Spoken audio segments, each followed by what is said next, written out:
Hello. Today I'm going to talk to you a little bit about interpersonal communication and social media. This is a subject about which I'm passionate, where I've got a lot of information. So I'm going to try not to make this video too long, but I do want to let you know some things about it. The first thing we really want to look at is what is social media? In a way, it's kind of a crazy thing to say because all media, every medium that any person has ever used in history has been to a social end, right? And has been for a social purpose. If we go back to cuneiform clay tablets in ancient Sumeria, right? It was so that social interactions could be conveyed and recorded. And so, in a way, all media is social.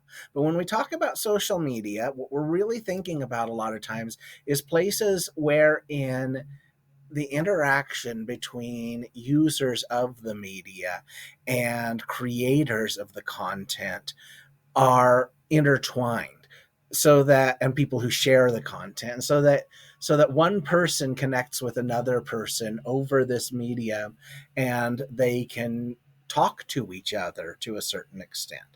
And so that's the first thing we need to understand, is what social media kind of is. It's not every medium. It's media in which the reply is possible. One thing that we have to understand is that social media are media, and there's certain things that are true of media, whether they're social media or not. And one of the things that really matters for understanding the relationship between social media and interpersonal communication is that all media, even all tools, are extensions of ourselves. This is an idea that was developed by a theorist named Marshall McLuhan in the 1960s. So he had this notion. He explained that each thing is an extension of man. He said, because this was the 1960s and we weren't as inclusive as we are today. But he said the extensions of man, and that every meaning. He explains that the car is an extension of the foot and lets us do everything with feet. It makes everything feet could do, cars can do more, and so it extends that part of us, right? That the alphabet is an extension of our speech, right? And our ability to write is an extension of our speech. And so social media are media. They extend us, and that's why we use them, right? Everybody who uses social media, we see the flaws in it. We see the problems that can come with it, but we use it because we want to extend ourselves into these spaces. Now, another thing to know about all media, according to Marshall McLuhan, is that all media, as they extend, they amputate, right? So that you lose something of yourself, lose some part of yourself in the use of the medium, right? So if you write somebody a letter, that's the medium you're going to use. Well, you lose the sound, you use the smell, you lose the moment, right? So it's an extension of speech, but you lose stuff in it. And so we use social media because they are media and they extend us. We also need to keep in mind that as they extend us, they amputate other parts of ourselves. So here's the thing: our social media, as they extend us, they extend our ability to connect interpersonally, right? That's one of the really unique things about being a social media, is the interpersonalness, the interpersonality of the medium. That's part of what makes it social. And so we look at it, and we also see what is lost in that. But we don't do it for the things that we lose. We do it for the things that we gain. And really, Adler and Proctor, in their book Looking Out, Looking In, explain that there are some things about mediated communication and face-to-face communication that are basically the same. They say they have the same goals. They say they have the same process, right? They say they have the same basic principles of interpersonal communication. So if you go to my video, Principles and Misconceptions of Interpersonal Communication, you would see that those principles are still at work in our social media. But they also explain that there's some problems. Okay, so the messages are what we call leaner, right? That means that that's referring to Marshall McLuhan's concept of amputation. We lose something in the messages, right? We lose some concepts in the messages. There's variable synchronicity. I don't know if this has happened to you, but you're talking to somebody on a social medium and you haven't heard from them for a few minutes. And so you go to bed, go to work, do whatever it is that you need to do next. And the person gets upset with you. Why aren't you responding? Why is what?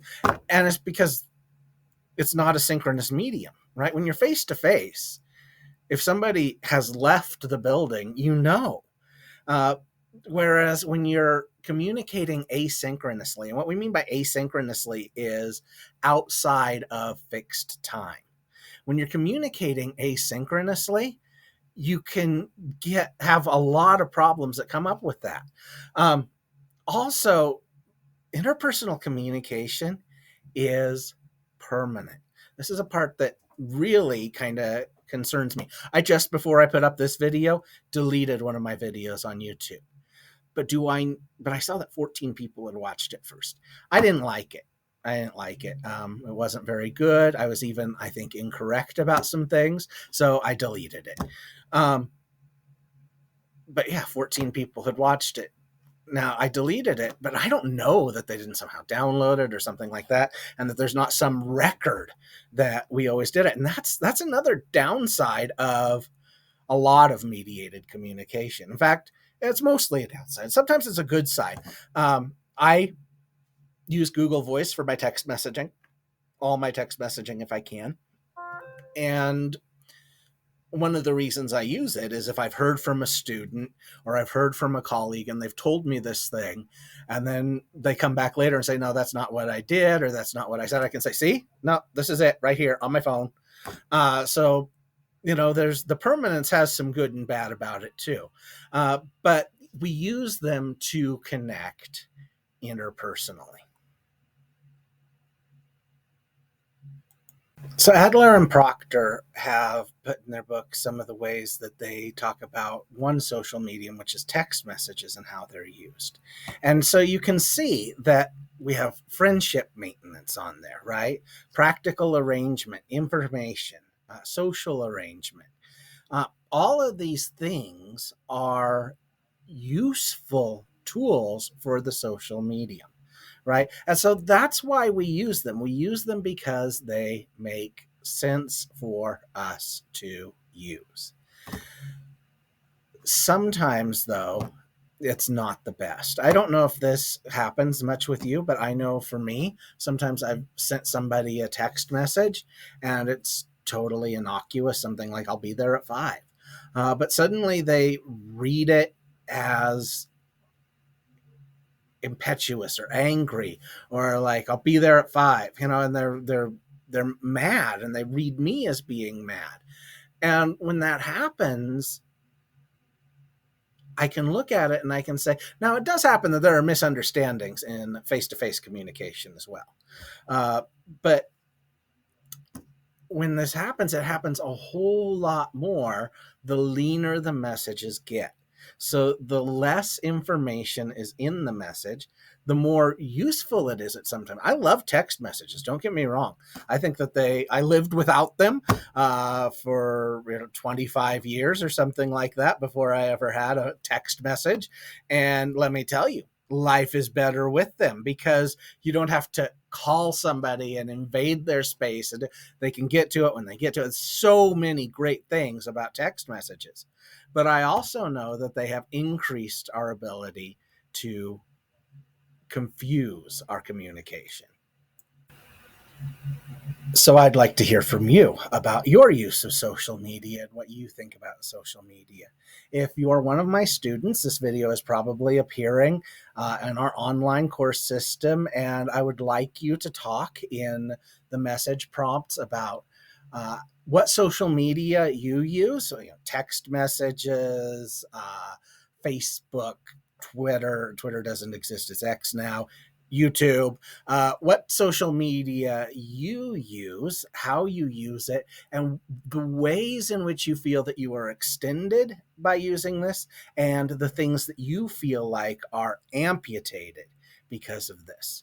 If you're just watching this video on YouTube for your own edification, I'd still like to hear from you. So go ahead and put down there in the comments those same things. What social media do you use? Why do you use them? What ways do you feel like they extend you? And what ways do you feel like they amputate you? I'd love to hear from all of you. Thank you very much.